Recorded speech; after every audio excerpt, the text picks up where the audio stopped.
Halo, jumpa lagi bersama saya Henry Juju di channel kesayangan kita. Kali ini tetap dengan doa yang sama. Saya berdoa selalu kita dalam keadaan sehat selalu, tetap semangat untuk menjadi jauh lebih baik lagi sehingga bisa beraktivitas seperti biasa dan beraktivitas normal tentunya. Sekali lagi saya mengucapkan banyak terima kasih buat teman-teman, abang-abang, kakak-kakak yang sudah meluangkan waktunya untuk singgah jalan-jalan ke channel saya ini. Saya bukan seorang dokter, bukan seorang ahli psikiater, seorang ahli di bidang medis. Saya hanya manusia awam, orang awam yang pernah mengalami yang namanya asam lambung GERD, anxiety, psikosomatis. Nah, saya hanya ingin berbagi informasi, syukur-syukur informasinya bisa menambah perbendaharaan pengetahuan teman-teman semua.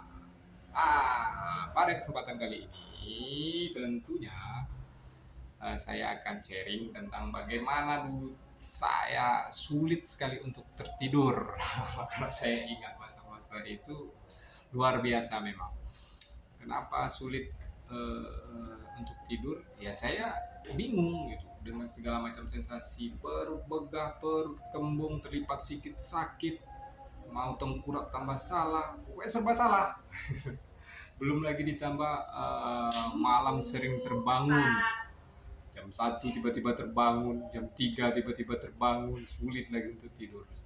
Udahlah kita susah untuk mencari tidur nyenyak, ditambah lagi sering terbangun. Gimana caranya untuk bisa tertidur nyenyak kembali sehingga tidur bisa berkualitas. Jadi yang pertama yang saya lakukan ketika itu saya terima keadaan kondisi saya saat itu karena saya sedang sakit dan itu hal yang wajar. Mana ada namanya orang yang lagi merasakan sensasi atau gejala yang lagi akut-akutnya bisa nyenyak tidur gitu. Nah itu pertanyaan, apalagi yang berkaitan dengan perut ya, dengan lambungnya. Ketika dia lagi akut ya gimana cara mau tidur untuk nyenyak? Mau ditinggikan bantalnya? Nah, susah. Mau tidur sebelah kiri ya kan sarannya seperti itu, tinggi sebelah kiri. Iya susah gitu. Nah, tapi di sini yang akan saya bahas, saya berpikirnya tidak mencari cara tidur yang nyaman.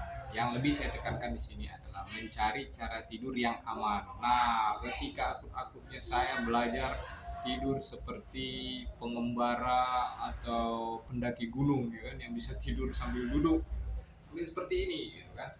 Jadi di belakang ini bantal, ya kan, di tempat tidur.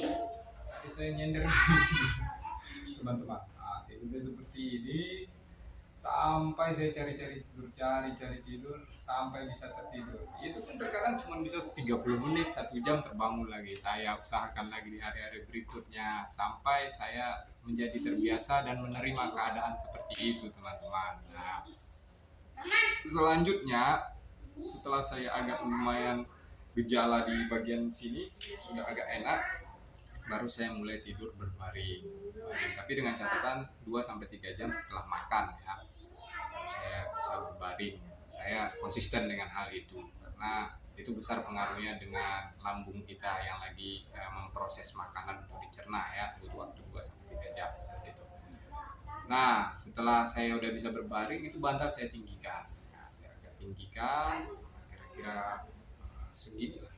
Nah, yang penting agak tinggi, taruh sampai kepala ya. Jadi posisinya agak kayak begini ya kan, jadi tidak rata sehingga ketika kata esofagus kita belum begitu baik, dia tidak mengalir lagi ke atas untuk cairan asam lambung serta makanan yang makan gitu.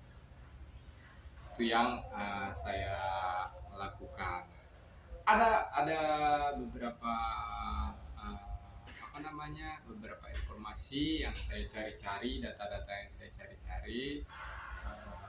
Mungkin ketika saya sudah mulai enak badan dan saya sudah bisa beraktivitas jalan sore itu bermanfaat ternyata untuk membuat kita tidur enak di malam hari. Nah, badan sudah capek, badan sudah capek, otomatis badan ini perlu diistirahatkan. Dia otomatis sendiri, connect sendiri pikiran kita, tidur nih, tidurnya pasti enak nih karena badan udah capek-capek ya. saya rutinkan itu jalan sorenya sehingga malamnya jadi enak tidur. Itu prosesnya dari yang tidurnya duduk mulai berbaring jalan sore lebih nyenyak lagi tidurnya. Nah, kalau sering terbangun di malam hari itu hal yang wajar apalagi kalau sering minum air.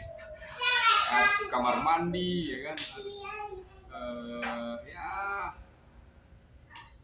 melepaskan sesak kita lah seperti itu kan, mandi kan udah banyak ini kan minuman yang air yang berada di dalam lambung kita. Itu hal yang wajar, jangan takut, tidak masalah, nanti perlahan-lahan akan terjadi perbaikan. Berapa lama sih? Nah itu pertanyaannya. Pasti semua yang mengalami gejala itu pasti pengen cepat sembuh ya kan.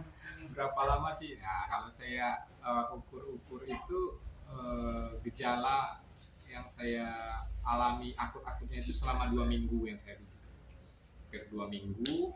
Tapi dengan catatan konsisten dengan 3P-nya, pola makan, pola hidup, dan pola pikirnya. Selama 2 minggu pasti ada perbaikan, saya yakin. Saya yakin sekali. Nah, setelah itu baru bisa berbaring tidurnya udah lumayan nih, gitu kan. Udah bisa enak. Tapi ya seperti itu tadi. Nah, tambahan lagi informasi, kalaupun misalnya ingin lebih berkualitas lagi tidurnya, coba deh jalankan ini, trik ini. 1 jam sebelum tidur jangan memegang gadget. Nah, gitu. Itu sangat berpengaruh. Itu sangat berpengaruh apalagi lagi akut-akutnya. Saya rasa pasti bisa cepat tidur. Tapi ada nggak yang bisa? Gitu. Ada nggak yang konsisten dengan hal yang begitu? Karena penelitian sendiri mengatakan seperti itu. 1 jam sebelum kita tidur, kita mampu melakukannya, kita bisa tidur pulas. Tapi bingung kan, mati gaya biasanya kan cepat tidur. Handphone begitu kan. Nah, saya coba jalankan itu jauh lebih baik lagi. Nah, seperti itu teman-teman semua. Jadi namanya susah tidur, sulit untuk tidur itu hal yang wajar. Jangan takut. Namanya kita lagi akut-akutnya, sensasi lagi muncul-munculnya. Nah, itu ya tidak tidak apa namanya, tak usah ditakuti. Terima saja. Inilah keadaan kita pada saat ini begitu ya kan. Nah, keadaan kita pada saat ini nggak perlu minum obat tidur, nggak perlu minum apa. Iya, seiring dengan kondisi tubuh semakin membaik, otomatis kualitas tidur kita akan semakin membaik. Nah, konsep saya seperti itu. Konsep saya seperti itu. Padahal saya dulu orangnya sangat-sangat insomnia, susah sekali tidur. Pernah saya berpikir, nah, dulu saya waktu masih normal, tidak sakit, untuk tidur aja susah insomnia ya gitu. Apalagi dalam keadaan sakit ya kan. Nah itu tadi kita bandingkan dengan waktu kita masa sehat. Jadi itu hal yang wajar, jangan takut bisa tidur, sulit tidur itu.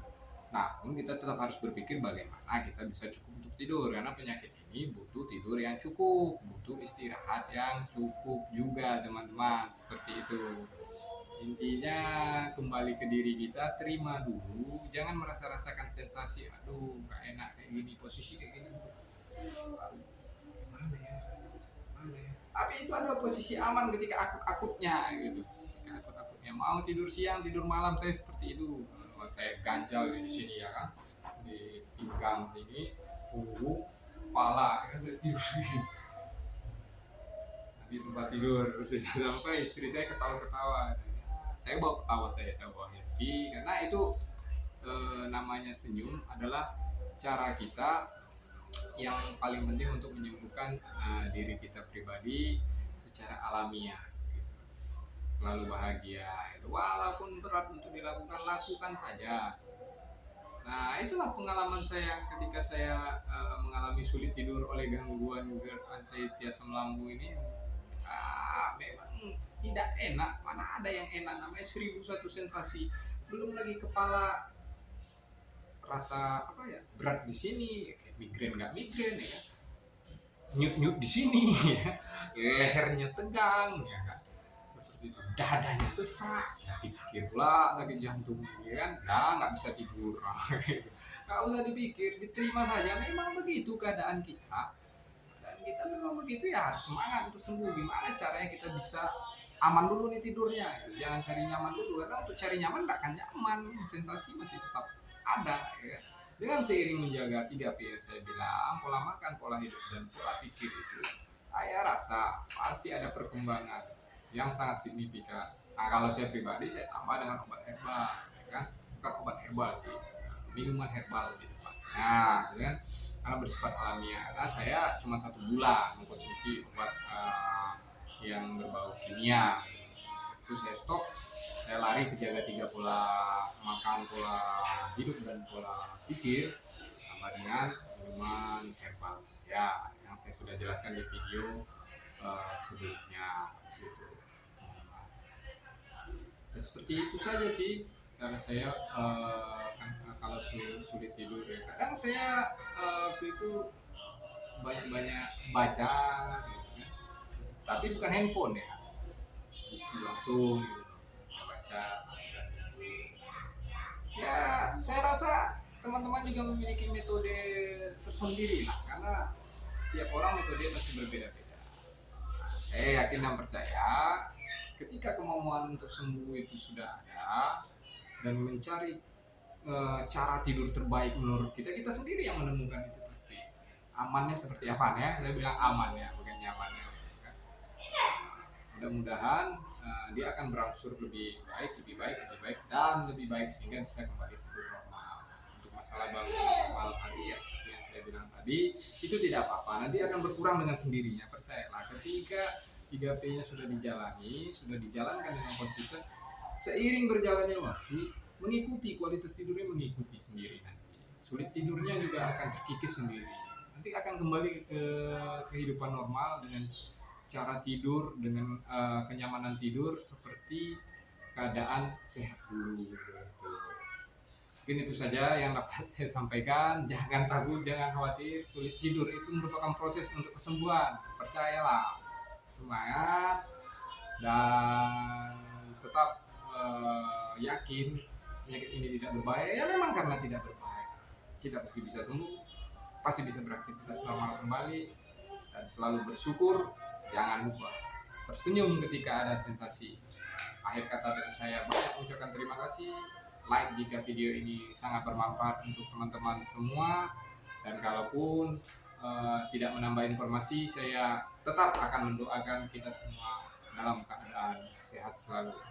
Akhir kata dari saya, berbagi informasi kebaikan itu menular. Jadi sebarkan informasi yang baik-baik kepada orang lain yang membutuhkan.